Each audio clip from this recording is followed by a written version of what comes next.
Ang pangalan niya ay matagal nang bulong-bulungan sa bawat sulok ng bansa. Pero ngayon, unti-unti nang sinisigaw ng taong bayan.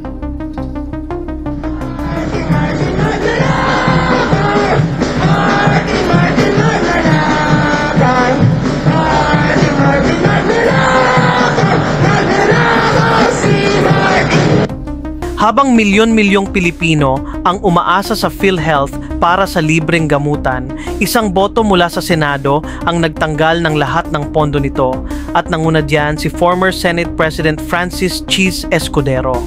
During the deliberation of the 2025 General Appropriations Act, si Escudero mismo ang pumirma at nagdepensa sa pag-zero ng 74.43 billion peso subsidy ng PhilHealth, isang hakbang na anya ay wake-up call sa ahensya dahil sa kapalpakan nito, gaya ng idle 600 billion reserve at mga naantalang benepisyo sa ilalim ng no balance billing program ng Universal Healthcare Law. Pero ayon sa mga kritiko at sa mga lumabas na leak mula sa mainstream media and investigative media groups, may mas mabigat daw na dahilan sa likod ng zero subsidy na boto ni Escudero. The alleged 142.7 billion peso worth of Senate insertions kung saan sentro ang kamay ni Escudero mismo. Sa madaling sabi, habang sinasabing kailangan daw parusahan ng PhilHealth, lumalabas na may sariling pondo namang nire-route papunta sa mga proyekto ng ilang senador at hindi maliit ang halaga. According to verified documents, a total of 9.1 billion pesos went to Sorsogon alone, ang tinaguriang baluarte at home province ni Escudero, along with the 1.165 billion pesos for flood control projects at mahigit 3 billion pesos sa roadworks. Sabi nga ng mga netizen, zero sa health pero overflowing sa flood control. Ngayon po ay kayo din ay naaakusahan na nasa likod ng 140, Nino? almost 140. Yung report po na lumabas sa Nino? Politico. Sino nga yung nag-aakusa? Apo. Yung media? Sa Politico po na merong Sino nga? report. Sino nga? Sir, Sino nga? yung mga Who are media they- reports yun. No, who are they quoting? It's difficult to answer because you're not quoting anyone. Sino Doon sa, sinasagot ko? doon sa official documents po na nakuha from the GAA. Sino nga sinasagot ko? Sagutin ko. Sabi nila nung una, 9 billion daw yung sa Sorsogon, 12 billion daw yung sa Bulacan. Sunod sinabi 142 billion. Sunod binura nila yun, ginawang 150 billion. Alin ba talaga ang sasagutin ko ron?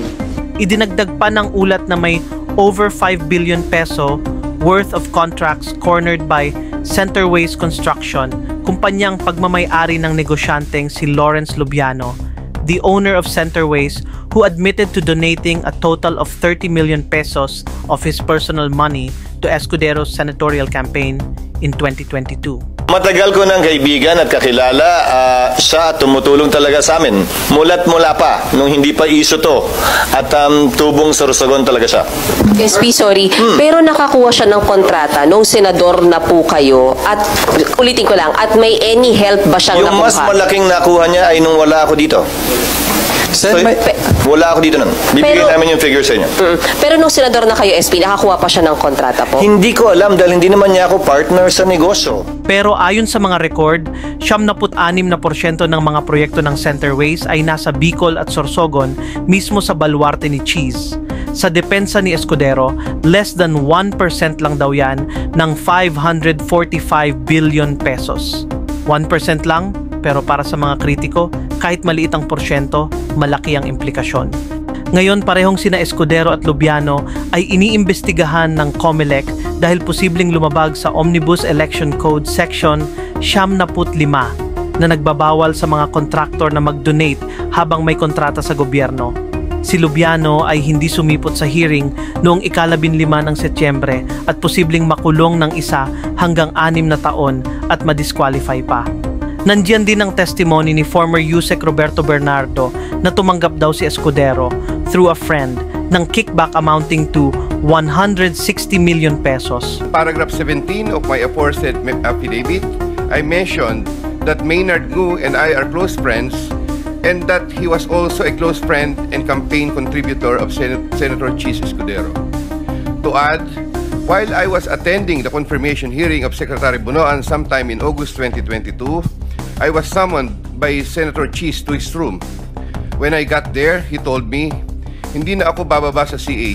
Marami pa akong kulang na streetlight sa Sorsogon. Ano ba magagawa nyo para sa akin? I replied, kakausapin ko po si Sec Bunoan kung paano ang gagawin. I relate to Secretary Bunoan what Senator Cheese told me. Sinabi pa ni Bernardo na aware daw si Escudero sa matinding corruption sa DPWH. Pero imbes na gawin ang tama at ibulgar ito, nag-join pa daw siya at humingi pa ng pera. Sometime in 2023, Maynard Ngu told me to go to Cork and meet Senator Cheese Escudero, which I did. I met with the latter in a private room in the said establishment. While we were drinking wine, he told me, alam ko naman ang galawan nyo dyan sa DPWH. Okay naman ako. Sabihin mo kay Sec magbaba sa akin. May ethics complaint na rin laban kay Escudero noong 2 ng Oktubre dahil sa umano'y erosion of public trust. Sinampahan ng ethics complaint si Senator Cheese Escudero kaugnay ng pagtanggap umano niya ng 30 million pesos na campaign donation mula po sa isang contractor noong 2022. Giit naman ni Escudero, ganti raw ito sa kanya ni dating House Speaker Martin Romualdez. Sagot ni Cheese, scripted smokescreen. Pero habang lumalabas ang mga dokumento, lalong tumitibay ang hinala. Zero PhilHealth subsidy, 142.7 billion pesos in insertions, 5.16 billion pesos in contracts, 30 million peso donation. Buti na lang, huli na't nasabi na niya ang pangalan ni Martin Romualdez. Para sa ilan, ito ang Cheeseonomics, ang sining ng paglipat ng pondo mula sa kalusugan papunta sa koneksyon. Pero si Cheese, instead na direktang saguting ang mga paratang laban sa kanya, sinisi si former House Speaker Martin Romualdez. Ano pa nga ba? Classic DDS style lang? Pero para sa iba, isa lang itong wake-up call. Pero sa dulo, iisa lang ang tanong ng publiko. Kapalpakan ba ng PhilHealth ang pinarusahan o diskarte lang ni Cheese?